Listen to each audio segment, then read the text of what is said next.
नमस्कार दोस्तों, स्वागत है आप सबका हमारी एजुकेशन क्लास में जिसका नाम है टेक्निकल फादर और मैं हूं आपके साथ दीपक चौहान।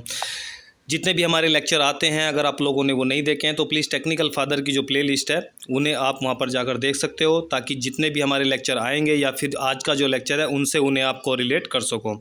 आज टेक्निकल फादर की तरफ से एक बहुत बड़ा अनाउंसमेंट होने जा रहा है, जिसमें आप लोगों के लिए एक बहुत ज़्यादा इम्पोर्टेंट जो कोर्स है वो लॉन्च किया जा रहा है। इसके बारे में थोड़ा सा मैं आप लोगों को ब्रीफ कर देता हूं। अब इंजेक्शन मोल्डिंग का कंप्लीट कोर्स करके बनाए इंटरव्यू को आसान, और साथ ही अपनी स्किल को करें अपग्रेड। आज ही ज्वाइन करें। तो टेक्निकल फादर की तरफ से बच्चों की बहुत जो मांग के ऊपर एक कोर्स लेकर आया गया है, जिसमें कंप्लीट इंजेक्शन मोल्डिंग को कवर किया गया है। उसमें कौन कौन से टॉपिक्स कवर हुए हैं, कितने चैप्टर हम लोगों ने कवर किए हैं, वो नेक्स्ट वीडियो में आप लोगों को पूरी की पूरी डिटेल मिल जाएगी। उससे पहले नेक्स्ट वीडियो का, नेक्स्ट लेक्चर का वेट किए बिना अगर आप लोगों को जानकारी चाहिए तो ये व्हाट्सअप नंबर है, इस पर आप लोगों को जाकर मैसेज कर देना है और फुल जानकारी आप लोगों को वहां पर प्राप्त करा दी जाएगी। ठीक है, तो इससे फ़ायदा क्या होगा वो सारी की सारी चीज़ें आप लोगों के सामने वहाँ पर डिस्कस की जाएंगी। तो थोड़ा सा या तो वेट कर लीजिए या फिर इस व्हाट्सअप नंबर पर जाकर आप लोग हमें कांटेक्ट कर सकते हैं। आज का जो लेक्चर है वो बहुत ज़्यादा इंपॉर्टेंट आप लोगों के लिए रहने वाला है, क्योंकि आज हम एक बहुत अच्छे टॉपिक 5S को कम्प्लीटली डिस्कस करने वाले हैं। बहुत सारी ऑर्गेनाइजेशन है, ज़रूरी नहीं हम किसी पर्टिकुलर ऑर्गेनाइजेशन के बारे में बात करेंगे। वो चाहे आपका घर भी हो सकता है, आपका गांव हो सकता है, आपका शहर हो सकता है, कोई ऑर्गेनाइजेशन हो सकती है, पब्लिक प्लेस हो सकता है, जहाँ पर भी आप सर्वाइव करते हो वहाँ पर कोई भी जगह हो सकती है। वहाँ पर एक नया जो जापानीज़ टेक्नोलॉजी है उसका यूज़ हमेशा किया जाता रहा है। इसका नाम है 5S। ठीक है, ये 5 तरह के एस हैं, 5 तरह के वर्ड हैं, जिसमें कंप्लीटली एक जो मैनेजमेंट है वो पूरा का पूरा शो किया गया है, सेटअप किया गया है, जिसमें हम बहुत सारी चीज़ों को आसान बना सकते हैं और अच्छी बना सकते हैं। सबसे पहले देखते हैं 5S क्या है। इंटरव्यू में ये क्वेश्चन बहुत ज़्यादा पूछा जाता है, तो आप लोगों को ये लेक्चर मिस नहीं करना है और लेक्चर अंत तक देखना है, क्योंकि बीच में बहुत सारी चीज़ें ऐसी डिस्कस की गई हैं जो आप लोगों से अगर छूट गई तो फिर से आप लोगों को लेक्चर दोबारा देखना पड़ सकता है। 5S क्या है? ऐसा माना जाता है कि 5S जो तकनीक है, टेक्नोलॉजी है, वो 1980 में जापान में क्या की गई थी, ईजाद की गई थी, डेवलप हुई थी, वहाँ पर इन्वेंशन की गई थी। वह सर्विस इंडस्ट्री में 5S की शुरुआत वर्ष 1990 में की गई थी। सर्विस सेक्टर में सबसे पहले इसकी शुरुआत 1980 में हुई थी। सर्विस सेक्टर आप लोग जानते हो, जो भी ऐसे सेक्टर होते हैं जो सेवाएं प्राप्त कराते हैं। जैसे तुमने देखा कि डॉक्टर सेवाएं देता है, शिक्षक सेवाएं देता है। प्राथमिक सेक्टर होता है जो एग्रीकल्चर से रिलेटेड होता है। जो सेकेंडरी सेक्टर होता है जो औद्योगिक क्षेत्र जिसे माना जाता है, जहाँ पे जो मैन्युफैक्चरिंग चीज़ें हैं वो होती हैं। तो सबसे पहले सर्विस सेक्टर में 5S की शुरुआत 1990 में की गई थी। ये आप लोगों को याद रख सकते हो, इंटरव्यू में आप लोगों के लिए हेल्प हो सकती है। इसलिए 5S को जापानी तकनीक माना जाता है। लगभग हर जापानी अपने काम करने की जगह को लेकर लाइफ स्टाइल में भी 5S मेथड का प्रयोग करते हैं। जैसा कि मैंने स्टार्टिंग में आप लोगों को डिस्कस किया है कि ज़रूरी नहीं है ये किसी ऑर्गेनाइजेशन में ही चीज़ें फॉलो होती हैं। इसे आप अपने घर में भी कर सकते हो और अपने ऑफिस में भी कर सकते हो। 5S का अधिकतर उपयोग वर्क प्लेस मैनेजमेंट करने में किया जाता है। जैसा कि नाम से ही पता चलता है कि इसमें 5S होते हैं, यानी कि 5S होते हैं। जिन 5S का अपना अपना अलग कार्य होता है, और जब आप लोग इसे स्टेप बाय स्टेप कंप्लीट करते जाएंगे तो आप लोग एंड में आकर देखोगे कि चौथा और पांचवा, फोर्थ और फिफ्थ जो एस है वो अपने आप ही कंप्लीट हो जाता है। 5S full detail in Hindi में। 5S जापानी भाषा में इसे क्या बोलते हैं, जापान इसे अपनी भाषा में बोलते हैं। आप लोगों को इनकी भाषाएं रटने का कोई ना तो शौक होना चाहिए और ना ही ज़रूरत है, क्योंकि इन्हें आप लोगों को सिर्फ समझना है और अपनी भाषा इंग्लिश या हिंदी में ही याद भी रखना है। ये उनका काम है। कभी भी आप लोगों ने एक चीज़ देखी होगी कि किस चीज़ का क्या बेनिफिट है, वो ज़्यादा इंपॉर्टेंट होता है, वो चीज़ क्या है वो इतनी इंपॉर्टेंट नहीं होती है। ठीक है, तो मैं बता देता हूँ आप लोगों के सामने, ये आप नोट्स भी कर सकते हो, याद कर भी सकते हो आप लोगों को अगर लगता है तो। शेरी, शेटोन, शेशो, सिकेसु, शेशुके। ठीक है, ये 5 वर्ड आप लोगों के सामने हैं, यहाँ पर भी आप लोगों ने देखा हुआ है। तो इंग्लिश में इन्हें क्या बोलेंगे, सॉर्ट। ठीक है, सॉर्ट मतलब सॉर्टिंग करना, सॉर्टिंग आगे हम डिस्कस करेंगे इन 5 चीज़ों को। इसके बाद में आता है सेट इन ऑर्डर, जो दूसरा ऐसे। तीसरा आता है साइन। या शेषो जिसे बोलते हैं, ठीक है। चौथा आता है स्टैंडर्डाइजेशन और पांचवा आता है सस्टेन करना, ठीक है, या चीज़ों को बनाए रखना। ये इंग्लिश के वर्ड हो गए। आप इनके नोट्स भी बना सकते हो और बने बनाए नोट्स हमसे भी आप इस व्हाट्सएप नंबर पर कांटेक्ट करके ले सकते हो, ठीक है। पहला छांटना, ठीक, सॉर्ट करना, सुव्यवस्थित करना या set in order.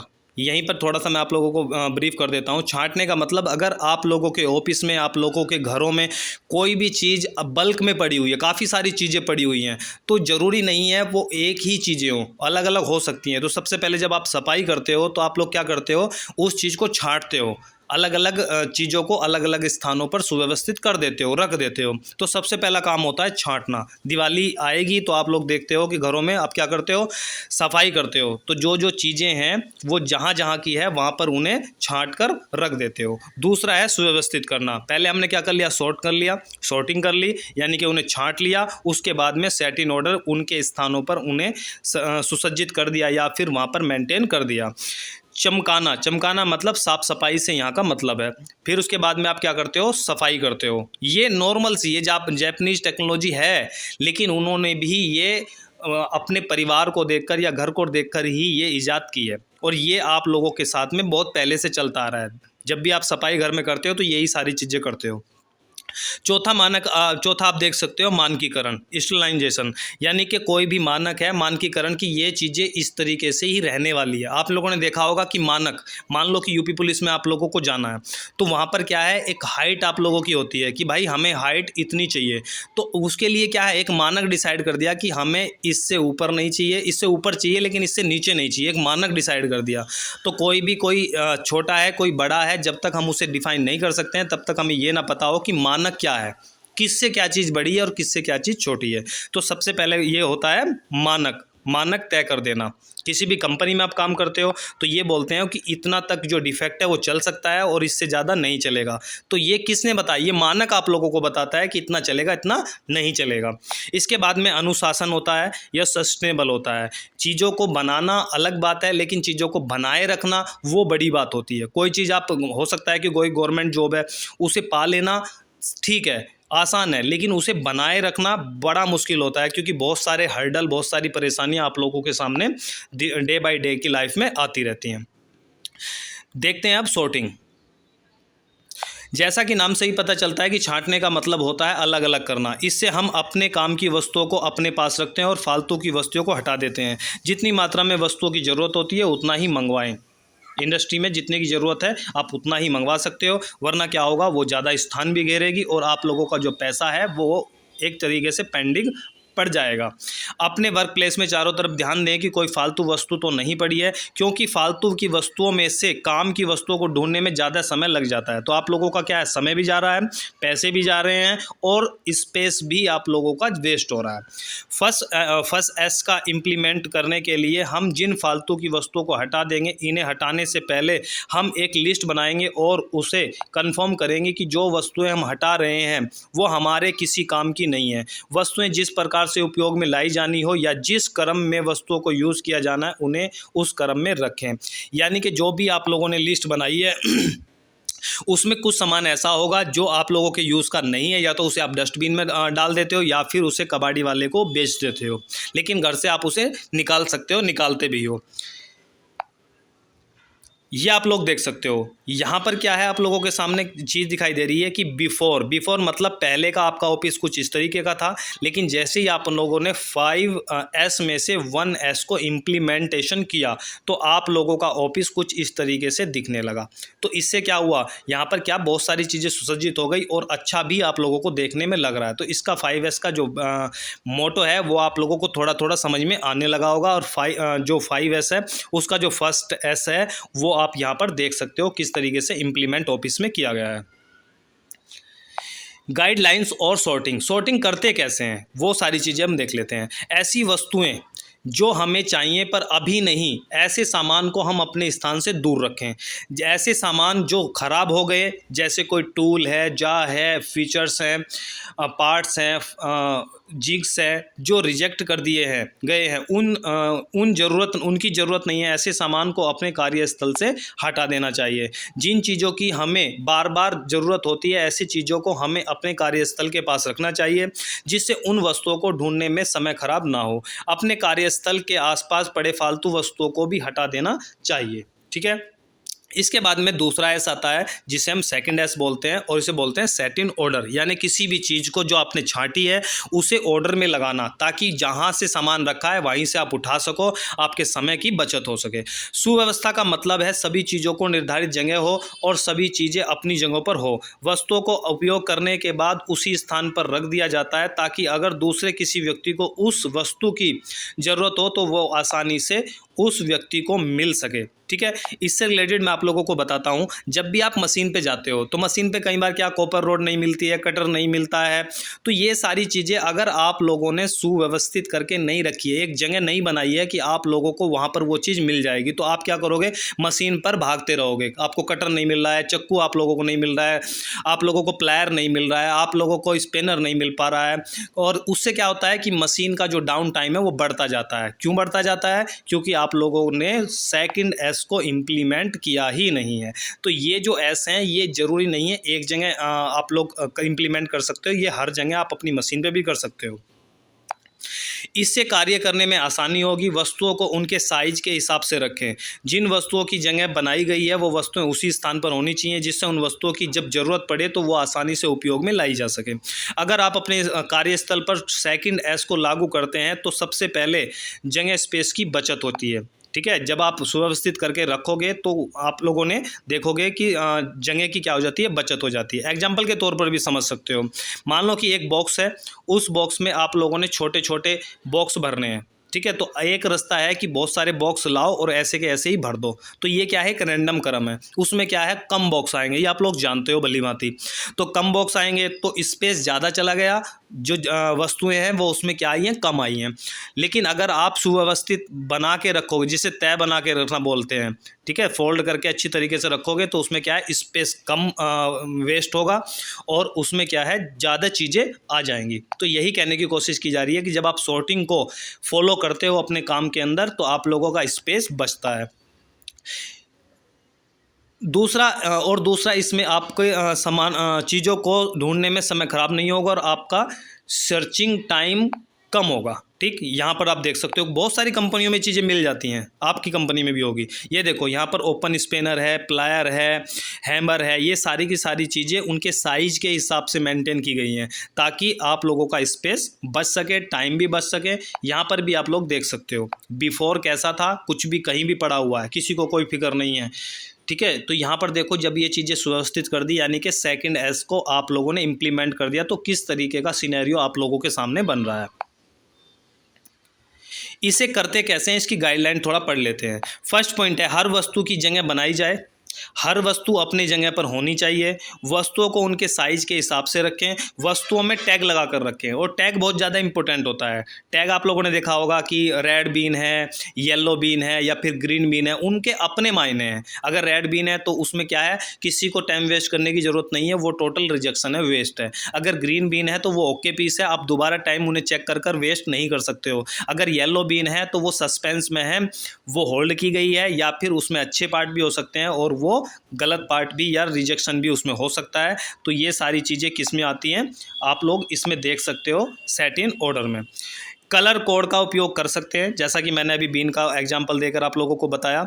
Next point है, अगर वस्तुओं को रैक में रखा गया है तो रैक पर नंबर जरूर लिखा होना चाहिए, जिससे आपको पता रहे कौन सा सामान कौन से रैक में है। उस कार्यस्थल पर काम करने वाले सभी कर्मचारियों को उसका पालन करना चाहिए। जब तक आप किसी भी चीज़ को फॉलो नहीं करोगे, इम्प्लीमेंट नहीं करोगे, सभी टीम वर्क की तरह काम नहीं करोगे, तो 5S, सेकेंड एस और किसी भी एस का कोई मतलब नहीं होता है। क्योंकि किसी ने उठाया, फिर चीज़ें वहीं पर नहीं रखी है, फिर से फेंक दी, तो आप 5S करते रहो, दूसरा बंदा उन्हें बिगाड़ता रहेगा, तो उसका कोई फ़ायदा नहीं है। साइन चमकाना या फिर साफ सफाई करना। इससे अपने आसपास की उन वस्तुओं की साफ सफाई करते रहें जिन्हें हमारे द्वारा उपयोग किया जाता है। हम अपने कार्यस्थल, मशीनों व का उपकरणों, फ्लोर को हमेशा साफ सुथरा रखना चाहिए। मशीनों में या पाइपलाइनों में किसी भी प्रकार का कोई लीकेज नहीं होना चाहिए। अगर कहीं कोई लीकेज है तो उसे तुरंत ठीक करवाया जाना चाहिए। इस एस के कुछ नियम है। ये कौन सा एस है? थर्ड, ठीक है, 3S। कभी भी चलती मशीन में साफ़ सफाई नहीं करनी चाहिए। कुछ क्या होते हैं, वो टाइम बचाने के लिए चलती मशीन में साफ़ सफाई करने की कोशिश करते हैं, ठीक है, तो ऐसा नहीं करना। पता लगा प्रोडक्ट का साइज़ आप लोगों का ही बन गया, क्योंकि हो सकता है कि आप किसी कपड़े से सफाई कर रहे हैं, वह कपड़ा मशीन की मोटर या बेल्ट स्पैंडल में फंस सकता है, जिससे एक्सीडेंट हो सकता है। इसलिए मशीन को साफ़ करने से पहले मशीनों को बंद कर दें। हो सके तो पावर ऑफ कर दें। सफाई करने का एक समय तय होना चाहिए। ज़्यादातर कंपनियां, ऑर्गेनाइजेशन में सफाई का टाइम टेबल बनाया जाता है। जैसे आप लोगों ने देखा हो, प्रिवेंटिव मेंटेनेंस करते हैं, उसका एक टाइम रखा जाता है।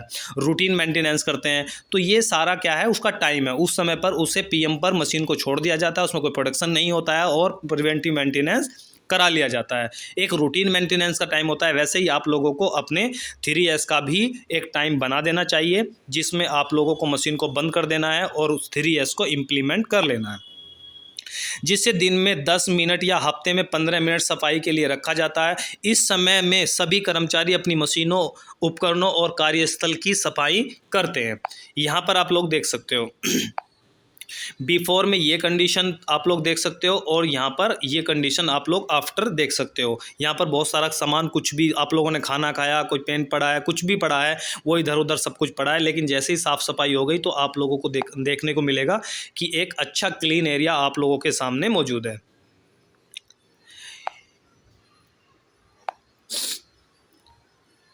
थ्री एस में ही ये आप लोग चीज़ देख सकते हो। हमें ये पता होना चाहिए कि कौन सी चीज़ कैसे साफ़ करनी है, ये भी ज़रूरी है। आप लोगों ने देखा होगा कि बहुत सारी चीज़ें ऐसी हैं, जैसे एग्जाम्पल के तौर पर आप समझ सकते हो कि कोई चीज़ है वो कपड़े से साफ़ नहीं होनी है। मान लो इसमें स्क्रैच आ सकते हैं। आप लोगों ने देखा होगा कि गाड़ी है, गाड़ी का आप लोगों का आगे का मिरर है, सामने का, कभी आप कपड़े से साफ़ करते हो? नहीं करते हो। आप क्या किससे साफ़ करते हो? पेपर लेते हो, न्यूज़पेपर, उससे आप पानी डालकर साफ़ करते हो, क्योंकि स्क्रैच ना आ जाए। तो आप लोगों को ये नॉलेज होनी चाहिए कि क्या चीज़ किस चीज़ से साफ़ करनी है, ताकि वो क्या है, ख़राब ना हो जाए।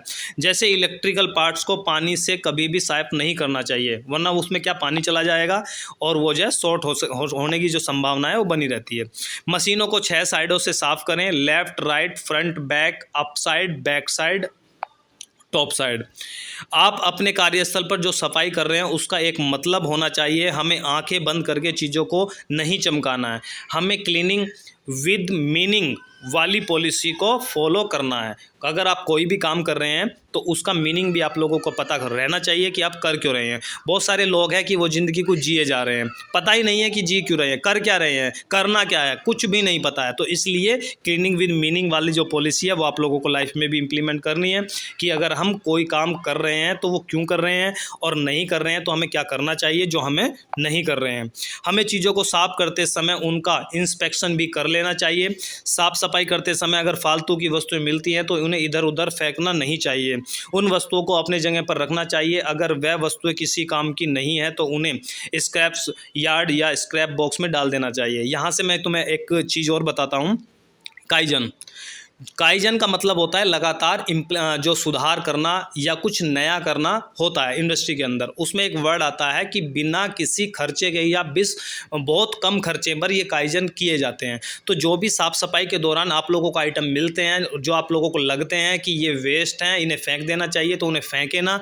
जब आप काइजन करोगे तो उसमें बहुत सारे आइटम ऐसे होंगे जिन्हें आप यूज़ कर सकते हो, तो आपका काइजन भी हो जाएगा। और जो सफाई के दौरान आप लोगों के पार्ट वेस्ट हो रहे थे उनका भी यूटिलाइज वो भी हो जाएंगे।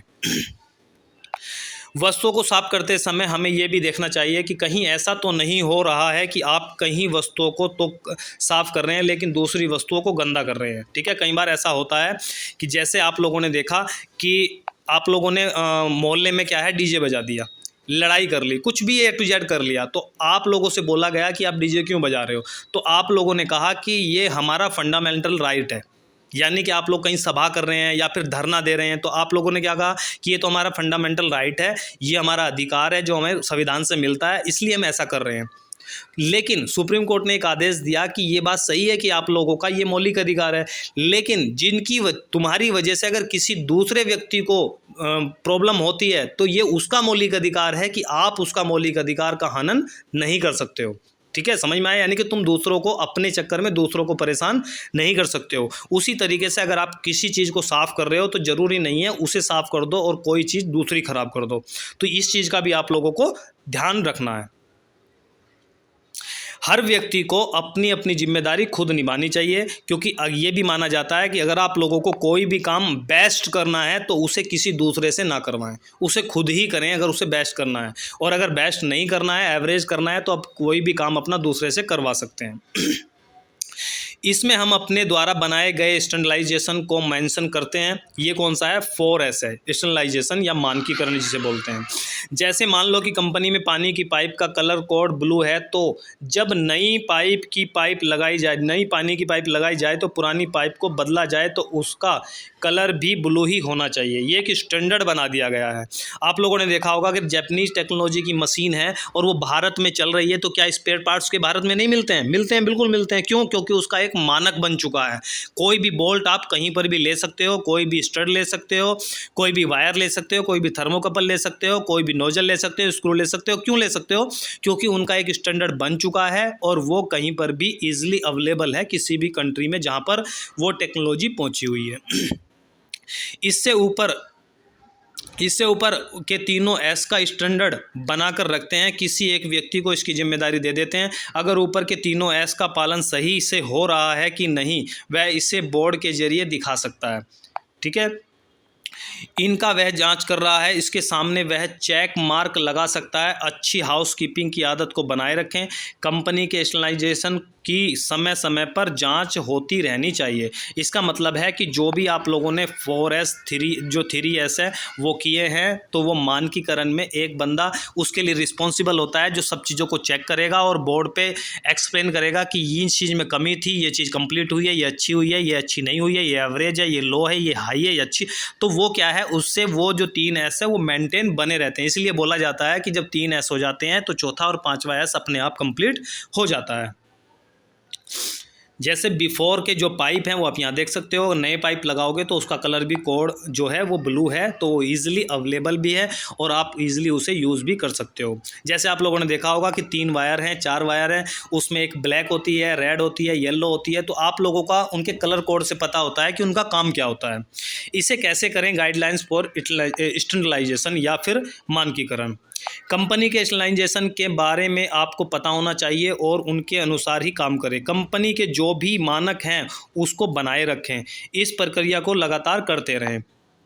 हर कंपनी का अलग अलग स्टैंडर्ड होता है, इसलिए इसके बारे में आपको पूरी जानकारी होनी चाहिए। जब भी आप किसी ऑर्गेनाइजेशन को ज्वाइन करते हैं तो जैसे आप सैलरी का पता करते हैं, आप लोग जो लीव है उनका पता करते हैं, तो वहाँ के रूल रेगुलेशन का भी आप लोगों को पता होना चाहिए ताकि आप वहाँ पर अच्छे तरीके से काम कर पाएँ। इस सर्कल्स में अधिक से अधिक लोगों को जोड़ें। चाहे वो ऑपरेटर है, सुपरवाइज़र है, कोई भी है, अगर आप एक टीम वर्क के साथ काम करते हैं तो सबकी एक रिस्पॉन्सिबिलिटी बन जाती है जो 5S है उसे इम्प्लीमेंट करने के लिए या फिर किसी भी चीज़ को इम्प्लीमेंट करने के लिए।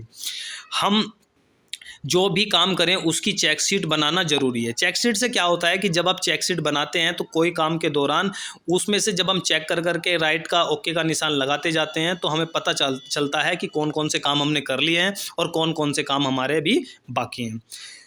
इसके बाद में आता है अनुशासन, सस्टेनेबल या सस्टेन बोलते हैं इसे। हर कंपनी की अपनी एक अनुशासन प्रणाली होती है। कंपनी में हर हालात में अनुशासन बनाए रखें। प्रत्येक कार्य को करते समय निर्धारित नियमों का पालन करना चाहिए। इसमें हमें कंपनी के प्रत्येक कार्य को निर्धारित समय और कार्य प्रणाली के अनुसार ही करना चाहिए।